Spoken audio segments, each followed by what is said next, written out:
오늘 말씀은 요한복음 7장 1절에서 13절의 말씀입니다. 요한복음 7장 1절에서 13절 같이 읽겠습니다. 시작.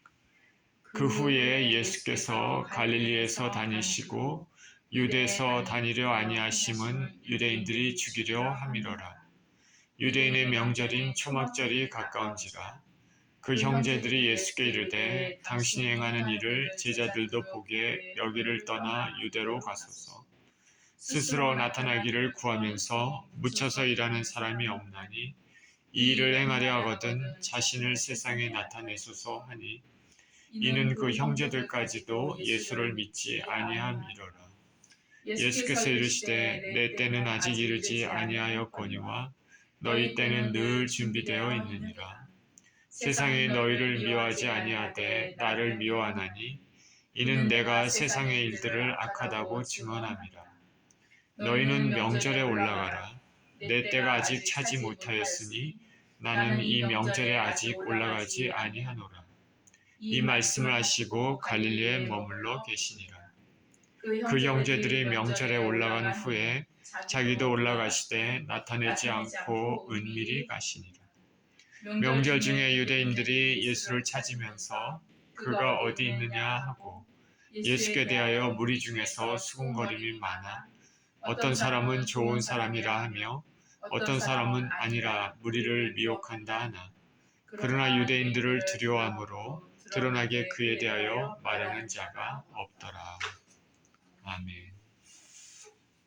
정하신 때와 방식이란 제목으로 말씀을 나누겠습니다. 기도합니다. 하나님 아버지, 감사합니다.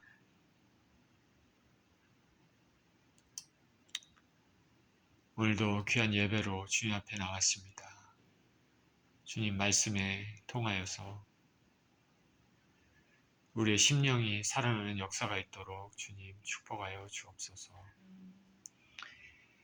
주님 감사드리며 예수 그리스도 이름으로 기도합니다. 아멘.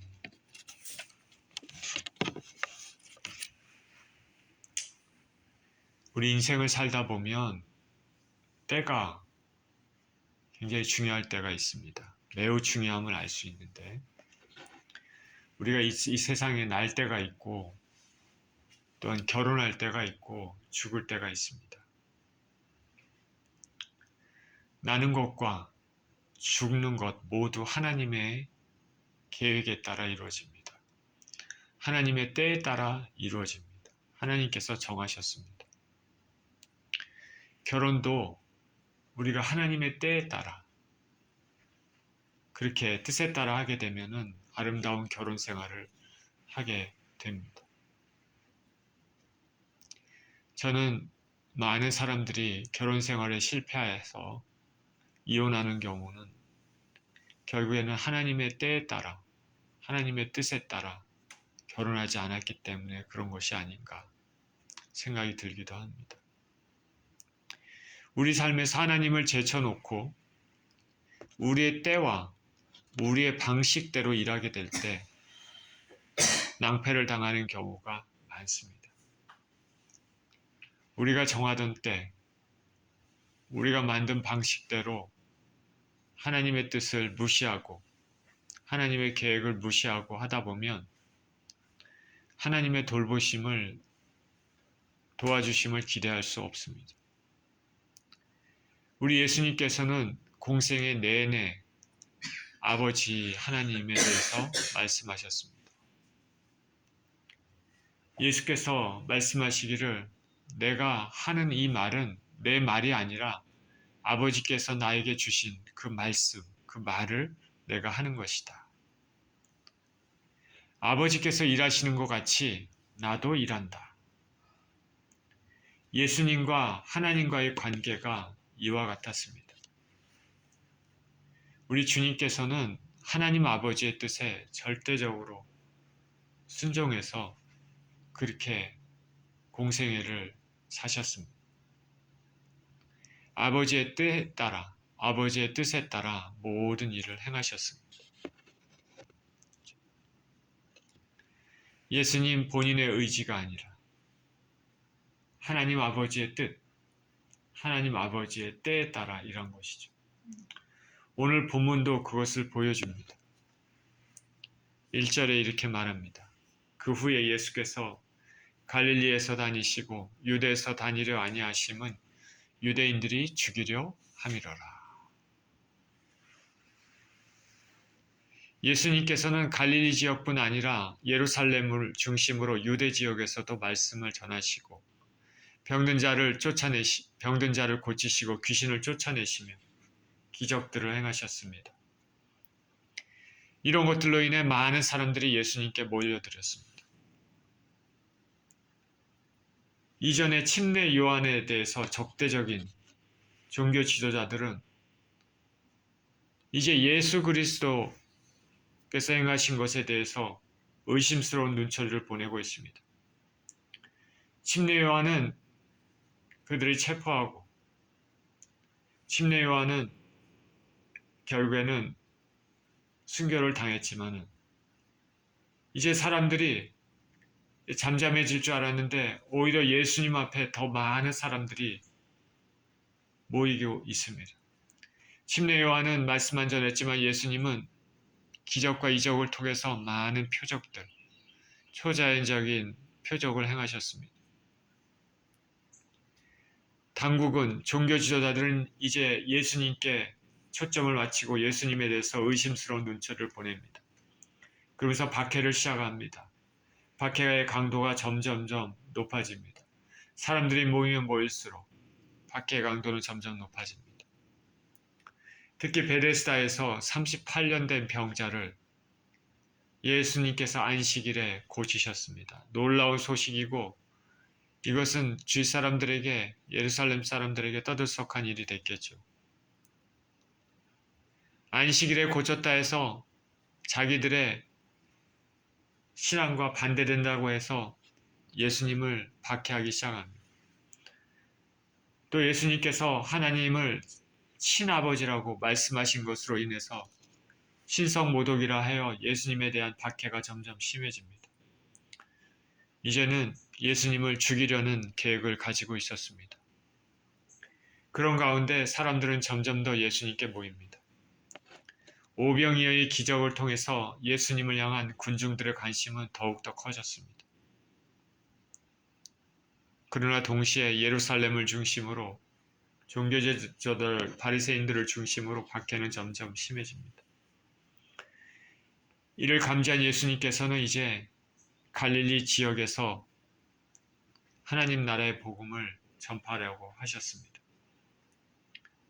불필요하게 박해가 심한 예루살렘을 중심으로 한 유다 지역에서는 일하지 않으려고 하시는 것이죠. 그들과 충돌을 하지 않으려고 하십니다. 아직 십자가를 지셔야 될 때가 아닙니다. 아직 말씀을 들어야 될 사람들, 예수님을 만나야 될 사람들, 믿음을 가져야 될 사람들이 많이 있습니다. 그렇기 때문에 주님께서는 그들을 만나 주셔야 되고 그들에게 말씀을 선포해야 되고 그들의 구원을 위해서 하실 일이 있으신 것입니다. 아직은 십자가를 지실 때가 아닙니다. 해야 될 일이 아직 많이 있었습니다. 그래서 주님께서는 불필요하게 위험을 감수하시고 일단은 바로 유다 지역 예루살렘에서 사역을 하지 않으시고 잠시 갈릴리 지역에서 사역을 하십니다. 우리들도 주님의 뜻을 행할 때 때를 잘 분별하며 불필요하게 문제를 일으키며 행동하지 말아야 되겠습니다. 우리 주님께서는 모든 것을 하실 수 있는 분이시지만은 불필요한 일은 하지 않으셨습니다. 유대에서 위험을 감수하지 않으신 거죠. 그래서 예수님께서 갈릴리에서 다니시고 유대에서 다니려 아니하심은 유대인들이 죽이려 함이로라. 이렇게 성경은 말합니다. 2절입니다. 유대인의 명절인 초막절이 가까운지라 그 형제들이 예수께 이르되 당신이 행하는 일을 제자들도 보게 여기를 떠나 유대로 가소서. 스스로 나타나기를 구하면서 묻혀서 일하는 사람이 없나니 이를 행하려 하거든 자신을 세상에 나타내소서 하니 이는 그 형제들까지도 예수를 믿지 아니함이로라. 자, 유대 절기가 나오죠. 초막절입니다. 초막절이 가까워졌습니다. 초막절은 유대인의 중요한 절기입니다. 맥추절이라고도 합니다. 밭에 솟아닌 포도와 올리브를 수확하는 것에 기쁨을 누리는 그런 절기입니다. 고대 사학자 요세푸스에 의하면 가장 인기 있는 절기가 초막절이라고 했습니다. 특별히 이날은 조상들이 광야 40년 동안 광야에서 지낼 때 그 40년간 하나님께서 베푸신 은혜, 그것을 기념하는 날입니다. 조상들의 삶을 생각해보고 임시 초막을 지어서 그때 삶을 체험하기도 했습니다. 율법에는 이 초막절에는 유대인들은 하나님 앞에 모습을 보이도록 규정되어 있습니다. 중요한 절기죠. 예수님의 형제들이 예수님께 말합니다. 여기 예수님의 형제들은 육신의 형제들입니다. 당신이 행하는 일을 제자들도 보게 여기를 떠나 유대로 가소서. 좀 더 큰 영역에서, 큰 지역에서 활동하라 하는 것입니다. 여기 형제들이라고 하면은 야고보, 요셉, 유다, 시몬 같은 사람입니다. 예수님은 이런 형제들이 있었습니다. 그리고 예수님 또 자매도 있었습니다. 자매들의 이름은 나오지 않지만.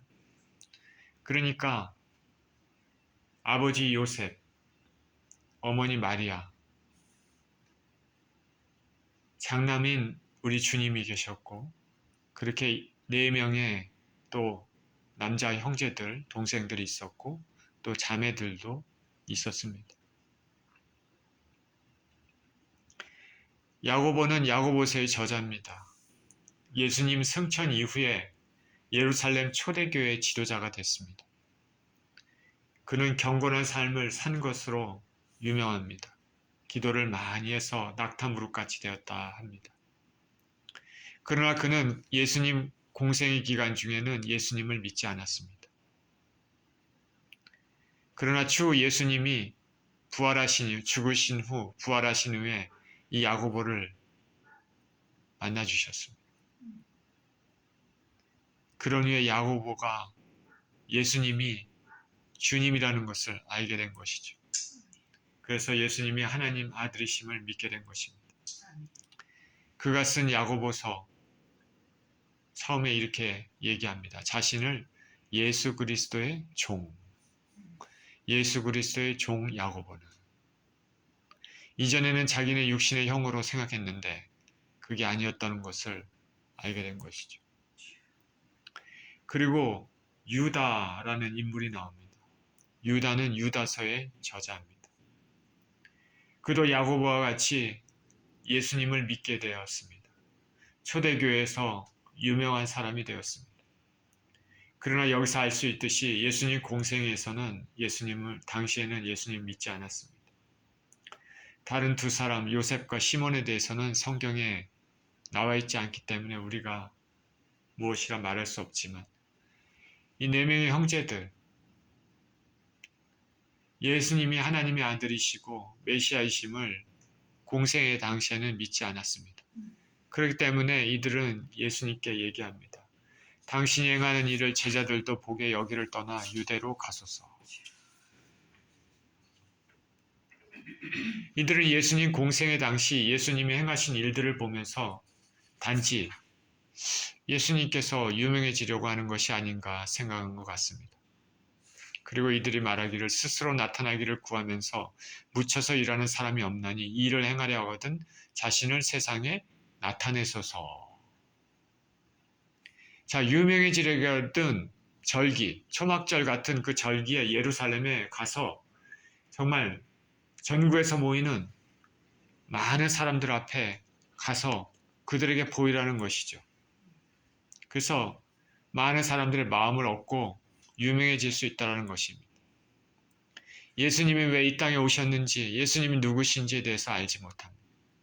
당시 인간적인 관점으로 예수님이 유명해지려거든 좀 더 많은 사람들에게 추앙을 받고 그렇게 하기 위해서는 예루살렘에 올라가야 한다 말합니다. 이전에 예수님께서 사람들에게 말씀을 전할 때 이들은 예수님을 혹시 미치지 않았나 이렇게 얘기한 적도 있었습니다.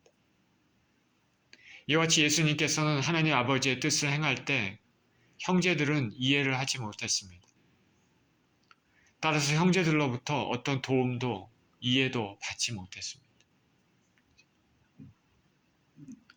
우리가 영적으로 민감하지 못하면 하나님께서 주시는 성령의 은혜가 없으면 하나님께서 지금 행하시는 일들을 인식하지 못하고 육신적인 것으로만 판단하게 됩니다. 그들은 육신의 형으로만 예수님을 보고 있습니다.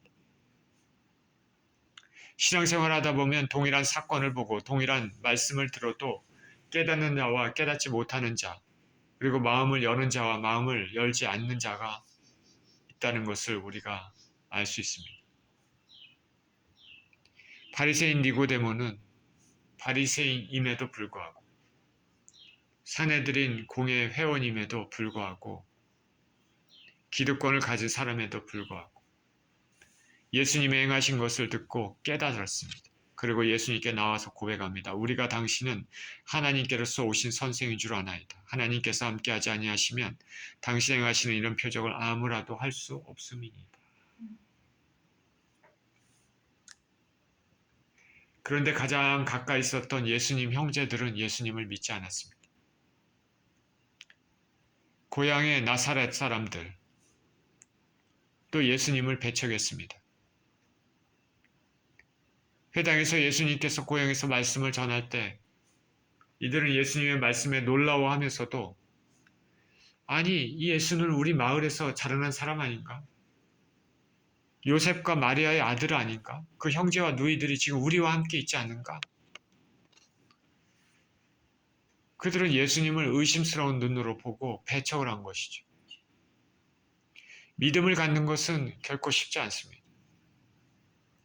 우리가 예수 그리스도를 믿는 믿음을 가지고 있다면 그것이 우리에게 하나님께서 주신 얼마나 큰 은혜인가를 생각하며 감사해야 될 것입니다. 믿음은 모든 사람의 것이 아닙니다.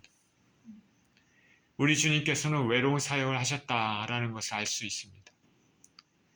우리가 가정에서 우리가 어떤 사역을 하나님의 일을 하거나 아니면 세상 일을 할 때도 마찬가지입니다. 가족의 지원들, 가족의 격려, 기도 이런 것이 없이 외롭게 한다 그러면 그건 참 쉽지 않습니다. 그렇죠? 근데 예수님께서는 형제들의 어떠한 도움도 받지 못했습니다. 외로운 사역을 하신 것이죠. 누가복음 9장 58절에 여우도 굴이 있고 공중에 새도 집이 있으되 인자는 머리 둘 곳이 없다 하셨습니다. 제가 예전에도 말씀드린 것 같은데 제가 주일에 처음 출석했던 교회가 경기도 이천의 시온성 교회였습니다. 논두렁에 있는 작은 시골 교회입니다. 목사님은 이영추 목사님입니다. 매우 인자하시고 진중하신 분이었습니다. 지금 생각해보면 참으로 신실한 주의 종이었구나 하는 생각이 듭니다. 물론 제가 몇 번 뵙지 않았지만은 지금 뒤돌아보면 정말 진짜 주의 종이었구나. 시골에 있는 조그만 교회, 논두렁에 있는 교회이기 때문에 재정적으로 빠듯했을 것입니다. 저는 모르지만 아들이 있었는데 아들은 아버지가 목사로 교회를 섬기는 것에 대해서 싫어했습니다.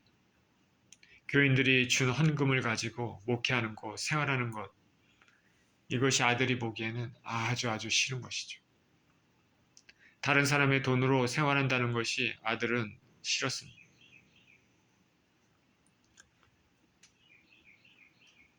처음 누님과 그곳에 가서 며칠 머물고 예배도 드리고 했다가 거리가 너무 멀기 때문에 저는 교회를 서울의 여의도 순복음교회로 옮겨 출석을 했습니다. 그렇게 시간이 흘렀는데 나중에 시온성교회 소식을 들었습니다. 그 목사님이 병으로 소천했다 하십니다. 원래 암이 있으셨는데 암이 있다고 얘기도 안 하시고 조용하게 묵묵하게 참고 견디셨습니다. 제가 있을 때도 아마 그랬던 것 같아요. 소천하셨다고 들었습니다. 그리고 이제는 아드님이 이어서 목회를 하고 있다 들었습니다.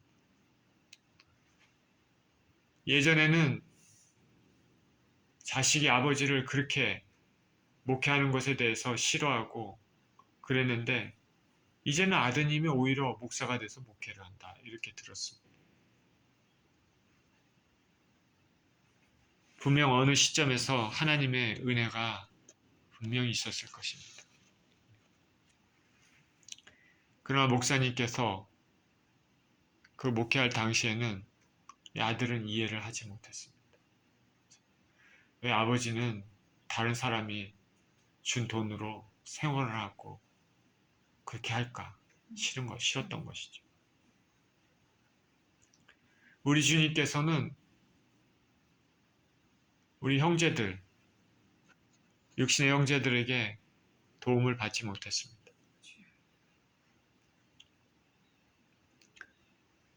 공생의 기간 중에 이들은 예수님을 이해하지 못했습니다. 그러나 예수님께서 죽으시고 부활하신 후에 예수님을 만나고 믿음을 가지게 된 것으로 보입니다. 그러나 공생의 기간 중에는 아닙니다. 이는 그 형제들까지도 예수를 믿지 아니함이로라. 그래서 형제들이 여기를 떠나 유대로 가소서라고 했습니다.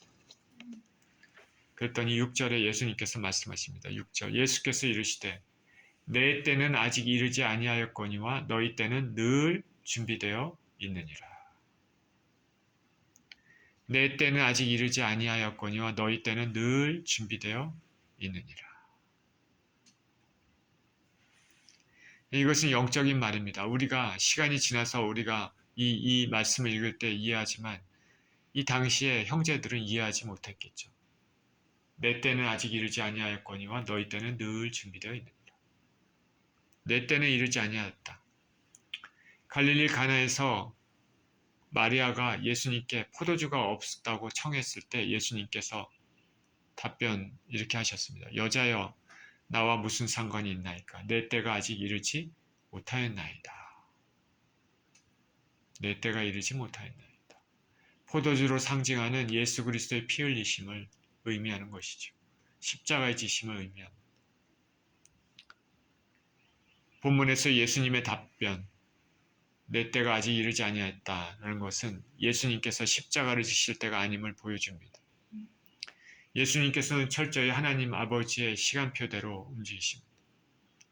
예수님께서 영광을 받으실 때, 십자가에 지실 때, 그때는 초막절이 아니라 6월절이었습니다. 초막절이 아니라 6월절. 예수님께서는 결코 믿음이 없는 자들의 말에 따라 행동하지 않으십니다. 예수님의 형제들은 초막절을 기회로 삼아서 갈릴리에서 행한 이적을 예루살렘에서 행해서 예수께서 메시아 되심을 온 찬에 드러내려고 종용합니다. 마귀가 예수님을 시험할 때 어땠습니까? 광야에서 돌아왔을 때. 성전 꼭대기에서 뛰어내리라. 그렇게 마귀가 시험했죠. 뛰어내려도 천사가 맞들어서 사뿐히 내릴 것이니까 많은 사람들이 그것을 보고 환호하고 예수님께 환호를 보낼 것이다. 주목할 것이다. 이 천사가 말한 것과 똑같습니다. 그러나 마귀의 유혹을 거절하신 예수님은 지금도 말씀하십니다. 내 때가 아직 이르지 아니하였다 말씀하십니다. 그러나 너희 때는 늘 준비되어 있다 말합니다. 이 말씀이 무슨 말입니까? 하나님의 백성, 하나님 섭리 안에 있는 사람들은 언제나 하나님의 시간표대로 하나님의 뜻대로 순종하면서 살아가지만 너희 때는 늘 준비되어 있느니라. 하나님을 모르는 예수님에 대한 믿음이 없는 세상 사람들은 자기 생각대로, 자기 편의대로, 자기 계획대로 행동한다는 것을 말해줍니다. 그러니 너희 때는 늘 준비되어 있다. 자기 마음대로 하는 것이죠. 하나님의 방식은 우리의 생각과 다르고 세상 사람들이 옳다 하는 것에 따르지 않을 때가 많습니다. 그러니 우리는 때와 방식을 분별하는 지혜가 필요합니다. 항상 기도해야 됩니다. 저와 여러분은 때와 방식을 어떻게 결정합니까? 우리 믿음의 사람들은 하나님에 따라 행동해야 한다면 지금 내가 무엇을 해야 할지 생각해 봐야 되겠습니다. 7절입니다. 세상이 너희를 미워하지 아니하되 나를 미워하나니 이는 내가 세상의 일들을 악하다고 증언함이라. 하나님의 사람이 아닌 세상에 속한 사람들은 세상의 미움을 받지 않지만은 세상과 떨어진 거룩으로 구별된 하나님의 사람들은 세상의 미움의 대상이 됩니다. 예수님께서는 세상으로부터 미움을 받으셨습니다. 왜냐하면 예수님 메시지는 세상의 가치관과 다르기 때문입니다. 세상의 불의를 드러내므로 세상과 원수가 됐습니다. 우리가 인생을 살면서 악하다는 것을 악하다고 말하지 않고 세상의 물결에 휩쓸려 그들이 주는 유익이나 기득권을 포기하지 못하는 경우가 있습니다. 실상 이렇게 사는 사람들이 매우 많습니다. 저와 여러분은 어둡고 사악한 세상에서 빛과 같이 구별된 거룩한 옷을 입고 사는 사람들이 되시기를 축원드립니다. 세상의 문화, 세상의 가르침, 세상의 가치관, 그리고 세상의 유행을 따르지 말게 살기를 바랍니다. 우리 하나님 사람들은, 우리 예수님을 믿는 사람들은 달라야 됩니다. 제가 학교에서 학생들을 가르칠 때 지금도 그렇게 얘기했던 것이 기억나는데, 특히 여자분들 세상의 유행, 세상에 사람들이 좋은 백 가지고 갈 때 이 백 유행하니 이 백을 너도 나도 그렇게 메고 다녀야 되겠다. 이게 유행하니 나도 너도 이렇게 하고 다녀야 되겠다. 좋거나 좋지 않거나 할 수도 있지만은, 그러나 우리 그리스도를 믿는 사람들은 그런 세상의 패턴에 따라가지 말아야 됩니다. 사도 바울은 로마서 12장 2절에 이렇게 말했습니다. 너희는 이 세대를 본받지 말고 오직 마음을 새롭게 함으로 변화를 받아 하나님의 선하시고 기뻐하시고 온전하신 뜻이 무엇인지 분별하도록 하라. 이 세대를 본받지 말고라고 얘기했습니다. 이 세대를 본받지 말고. 사도 바울의 시대, 로마 시대 때도 이 세대, 악한 세대입니다. 지금은 더욱더 악한 세대입니다. 본받지 말아라. 마음을 새롭게 하라. 변화를 받으라. 라는 것이죠. 그래서 하나님의 선하시고 기뻐하시고 온전하신 뜻이 무엇인지 분별하도록 하라. 하나님의 뜻과 계획에 따라 순종하며 사는 것이죠. 8절입니다. 너희는 명절에 올라가라. 내 때가 아직 차지 못하였으니 나는 이 명절에 아직 올라가지 아니하노라. 이 말씀하시고 갈릴리에 머물러 계시니라.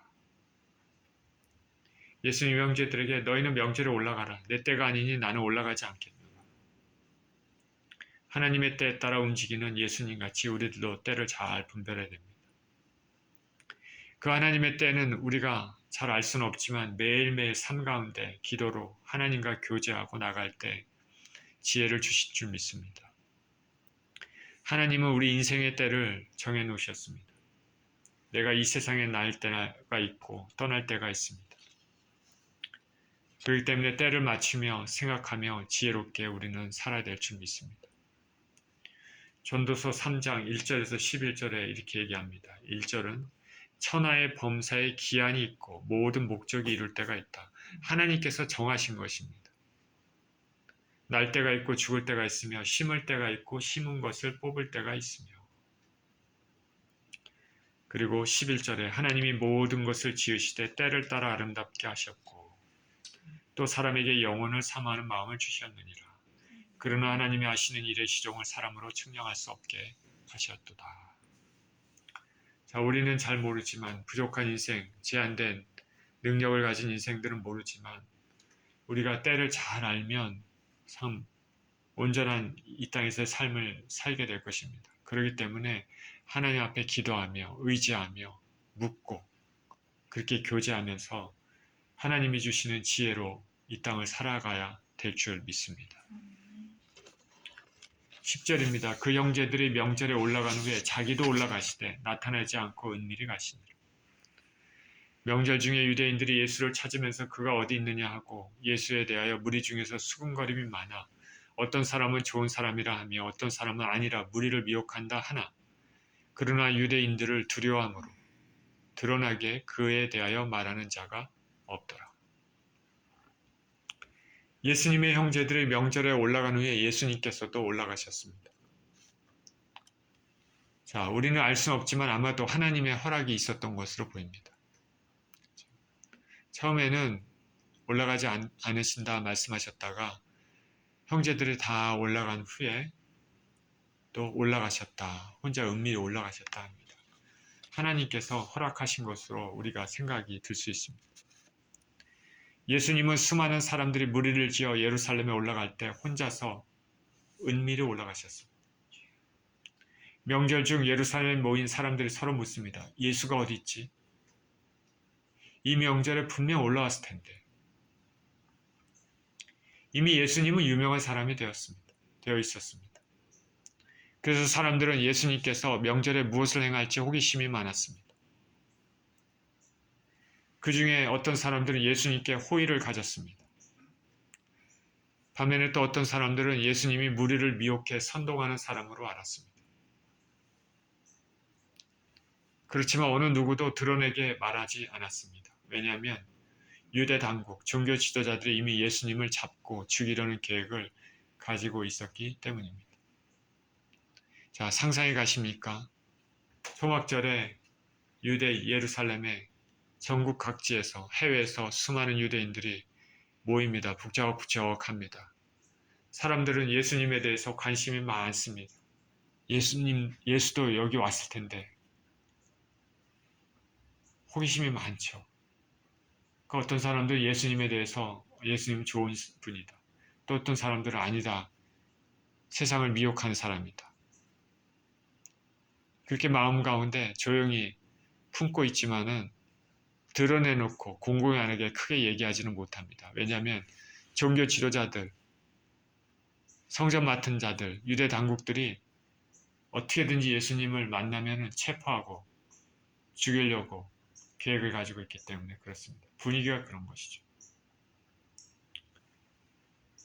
예수님이 이 땅의 공생의 사역 중에 얼마나 힘든 사역을 하셨는지 우리가 상상해 볼 수 있습니다. 가족들의, 형제들의 도움도 받지 못하고 혼자 쓸쓸히 올라가시고 종교 지도자는 죽이려고 하고 사람들도 긍정적인 사람이 있지만 부정적인 사람도 있고 그렇습니다. 우리가 주님의 뜻을 행하고자 하면 우리도 사람들로부터 긍정적, 부정적인 반응을 받을 수 있습니다. 그러나 우리가 주님의 뜻이 확실하다면 주님만 따르며 나아가야 할 것입니다. 그러나 당시 군중들은 예수님에 대해서 드러나게 말을 하지 않았습니다. 당국이 두려웠습니다. 지금 우리는 평안히 신앙생활하고 있지만 예수님 당시에 믿음을 보인다는 것은 생명을 잃을 수도 있는 문제였습니다.